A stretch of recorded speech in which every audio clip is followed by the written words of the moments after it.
The economic and intellectual outputs of Western Europe and the United Kingdom provide a massive head start. The region maintains a globally competitive edge in high-stakes finance, biotechnology, and deep tech university research. This dense talent pool generates world-class software. The foundational architecture for global AI leaders, including Google DeepMind, originated here. Yet, despite producing these brilliant designers and maintaining leading intellectual property, neither the UK nor the European Union has managed to produce a native AI superpower. Instead, the continent finds itself consistently playing catch-up, relying on technological ecosystems built by the United States and China. Geopolitical friction complicates this lag, with continuous political transitions across European member states and shifting trade policies from successive U.S. administrations. The regulatory and investment landscape remains volatile.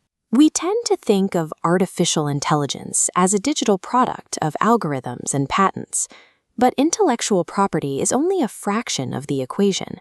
Technological sovereignty is ultimately dictated by physical infrastructure. Artificial intelligence operates on a massive, highly physical supply chain that can be precisely mapped. This dependency model is the AI tech stack. It is built sequentially: first energy, then semiconductor fabrication, then computing capacity, and finally data and models at the top. Geopolitical power follows the control of these layers. The UK and the EU excel at the top layer of data and modeling, but they lack the physical requirements of the bottom three. Failing to dominate the base of this stack forces Europe into an unavoidable reliance on foreign superpowers to physically run their digital economies. Rigid international security alliances transform this economic dependency into a permanent structural reality. To understand why Europe cannot build an independent AI giant, we have to look at the physical limitations anchoring the very bottom of the tech stack. The entire system rests on a single bedrock requirement: energy. Training a large language model and running continuous server operations requires vast, uninterrupted, and cheap power.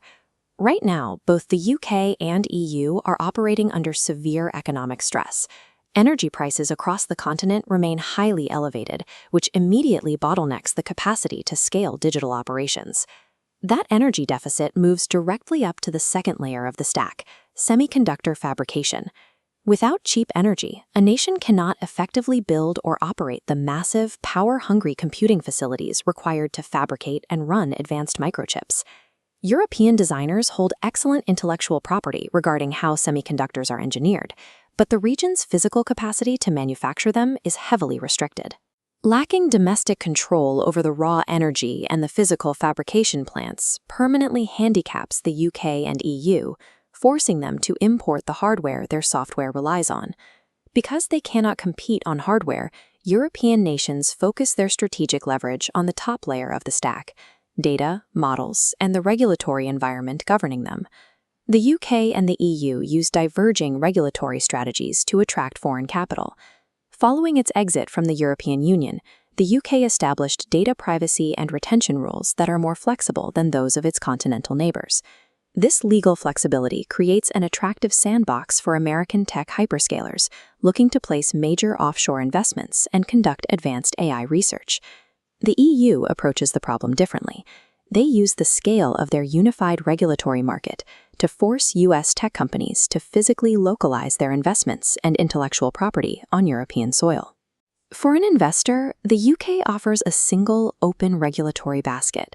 The EU presents a double-level complexity, requiring navigation through both Brussels technocrats and the volatile political variables of its individual member states. However, because American tech companies are largely locked out of the Chinese market, they require access to European consumers. That geographic necessity gives the EU the leverage it needs to enforce its regulations. Rather than trying to build native models from scratch, the UK and EU are utilizing their data laws to extract capital and technology from the United States. There is an alternative source of capital and infrastructure that could plug Europe's hardware gaps: Chinese green energy technology.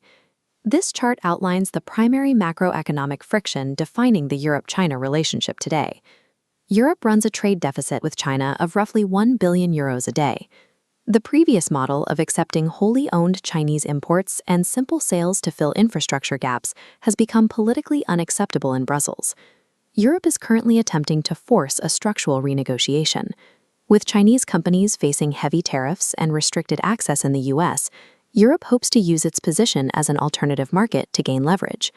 The new demands focus on localized foreign direct investment. Europe wants 50-50 partnerships, where Chinese capital and technology are physically built in Europe. That economic negotiation is frequently disrupted by an overriding geopolitical veto power. The US and its core allies operate under a strict security doctrine, often described as a small yard, high fence. This doctrine applies directly to the UK's attempts to solve its energy crisis through offshore wind investments. Modern wind turbines function as sophisticated data nodes as much as power generators. To integrate with a national grid, these units require tracking electronics, rare earth magnets, and constant internet connectivity to monitor output.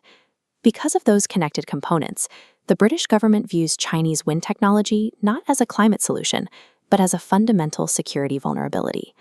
Vital green technology is placed inside the fence. It is officially off-limits for Chinese investment, regardless of how badly the UK needs cheap energy to power its digital economy. The modern definition of infrastructure has been fully securitized. Economic decisions regarding energy and computing are now dictated by defense protocols. Zoom out to the macro geopolitical reality, and the constraints on European tech become obvious. The UK is deeply embedded as a security ally of the United States. Non-aligned nations like Saudi Arabia or Singapore might attempt to play both sides, purchasing hardware and software from competing superpowers. The United States will not permit a core security ally like Britain to integrate rival technology into its critical infrastructure. Any regulatory liberty or IP advantage held in London can be instantly overwritten by sudden US export controls or a shift in Washington's investment policies. Over time, both the US and China are moving toward long-term self-sufficiency, actively trying to reduce their mutual economic dependencies. For a nation integrated into the US defense apparatus, technological autonomy is impossible. Their tech ceiling is strictly capped by American foreign policy. This choice between sovereign technological development and security-based dependency follows a clear historical precedent. We saw the same calculation in 1952 and 1953 regarding the development of the British nuclear arsenal. While France pursued a wholly independent nuclear weapon capability, Britain chose to buy its missiles from America, sacrificing total autonomy in order to integrate fully with the US alliance. The AI strategies of 2026 mirror the underlying logic of that 1952 nuclear decision. Both prioritize the immediate security and integration of the alliance over the long-term pursuit of technological autonomy. The UK and Europe are accepting a role as dependent contributors. They are trading AI autonomy for the financial investment and computing power provided by US hyperscalers. Navigating this global system requires accepting that diverse economies cannot all fit into a single model of governance or production. In the modern geopolitical landscape, allied nations face a definitive choice: integrate and become well-off dependents, or stand alone as isolated, sovereign outsiders.